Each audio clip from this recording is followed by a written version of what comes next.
Hello and a warm welcome to News Across Nigeria. I'm Olumide Macaulay. On the program today, the Nigeria Labour Congress wants probe of states' bailout funds.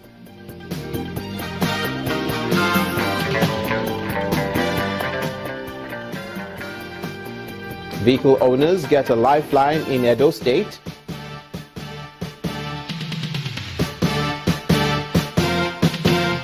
And Kaduna State begins rehabilitation of federal roads.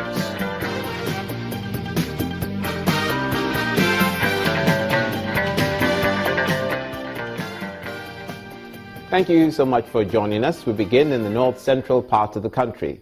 The Nigeria Governors Forum is poised to boost agriculture in the various states as an alternative source of revenue, as well as prioritize health and the education sector. This is part of the outcome of a meeting of the governors which held at the banquet hall of the presidential villa in Abuja. The meeting had in attendance the governors of Ogun, Kaduna, Katsina, Zamfara, Niger, and a lot of deputy governors. Speaking to State House correspondents afterwards, the Zamfara State Governor Abdullahi Yari says the governors are getting support from the private sector in the areas discussed. Social services in health, agriculture, and education. So they want to partner with the governors for governors in Nigeria, and the first platform is the forum. So they come and brief us on what they showcase to us, and we are seen with the area where we're going to work, and we're going to work with them in the area of health, and the area of agriculture, and the area of education. We had a presentation from Vodacom with regards to how they can support the states in terms of agriculture, health, education using E and IT solutions. It was quite an extensive presentation, and we have unanimously agreed, especially on the health sector, to key in with them, and in due course they'll provide us with more information on how we can benefit from those actions. Meanwhile, the Zamfara State Governor also spoke on an issue more personal to his state.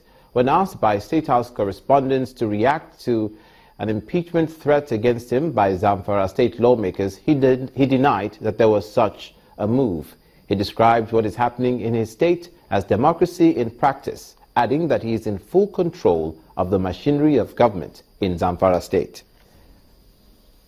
Even the assembly, they said there's no such move. It's misunderstanding, but you know, it's democracy we're practicing.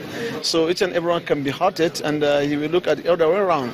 But in Zamfara still we're peaceful. How were you able to take care of that? We're peaceful. Zamfara State Governor Abdullahi Yari. Elsewhere, the financial lifeline given to state governments was meant to help them out of serious economic crisis, top of which was their inability to pay workers' salaries. However, months after the monies were released, questions are being asked about the process of disbursement. The latest queries coming from the Nigerian Labour Congress, which has asked the federal government to investigate why some state workers are still protesting over non-payment of salaries. The president of the NLC, Ayuba Waba, made the call in Lokoja, the Kogi state capital, while addressing civil servants who've been on strike for weeks.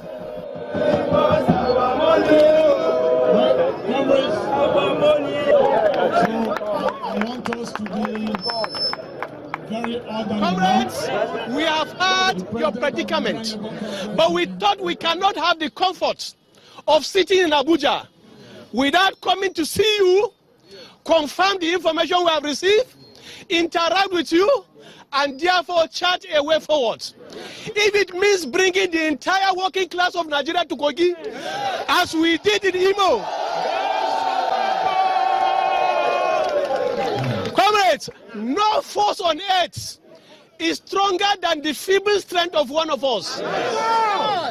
They can bring all the forces on earth, but the feeble strength of one of us with God is a majority. And therefore, let me say that if this issue is not addressed within the next 4 weeks, the entire working people of Nigeria, we are 6 million members of NLC. I assure you that 2 million will be here. I will not be cowed. I will not be pushed.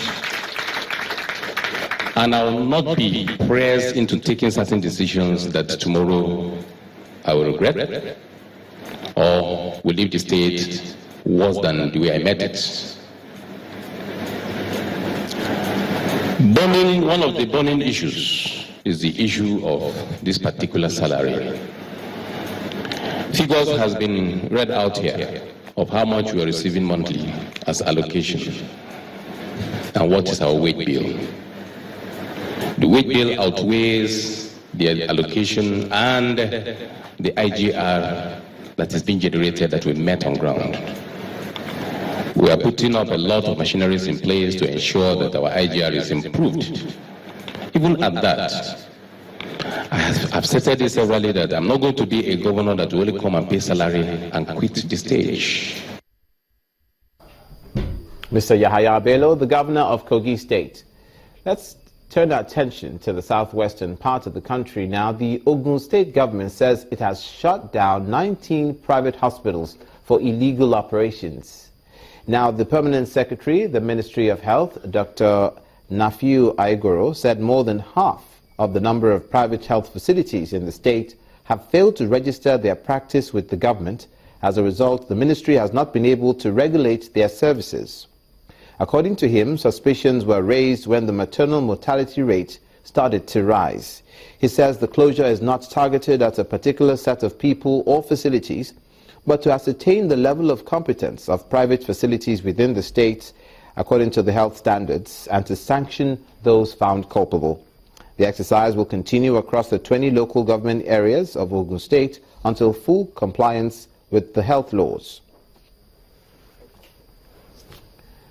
In the South-South, the Edo State Internal Revenue Service has suspended Operation Velvet after 2 days of activities following an appeal by vehicle owners over inadequate time to complete processing and renewal of their vehicle papers. The acting chairman of the Edo State Internal Revenue Service, Barrister Emmanuel Uso, stated this while addressing journalists at the corporate headquarters in Benin City, the Edo State capital. He also mentioned that the exercise, which is expected to be carried out 3 times a year, will resume in due course.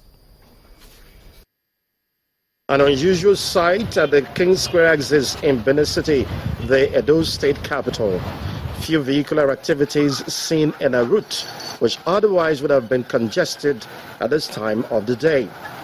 Responsible for this is a joint road check exercise called Operation Velvet, carried out by the Edo State Internal Revenue Service in conjunction with other agencies such as the Nigeria Police, Federal Road Safety Corps, Vehicle Inspection Officers, and the Nigerian Security and Civil Defense Corps. But the operation, which checks registration papers as well as the general condition of vehicles, has been cut short just after 48 hours.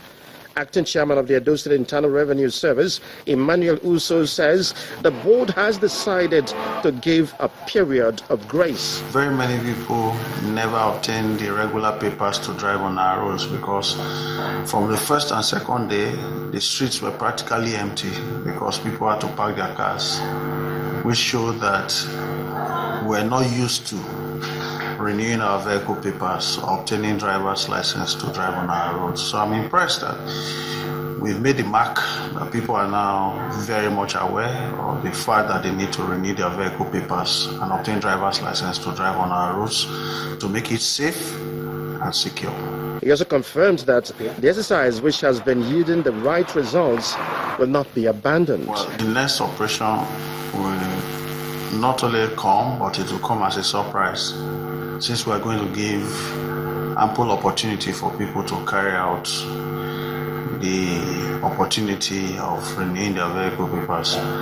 Ordinarily, we have 3 in a year. The first has been done in the first quarter. The second is this one that we are suspending. We intend to complete this one and then carry out the third one. With this window of opportunity provided, the 14 vehicle owners are expected to seize the opportunity to do the needful. You're watching news across Nigeria. Coming up, the Nigerian Army rescues at least 38 women and 42 children from the clutches of Boko Haram in Borno State. Please stay with us.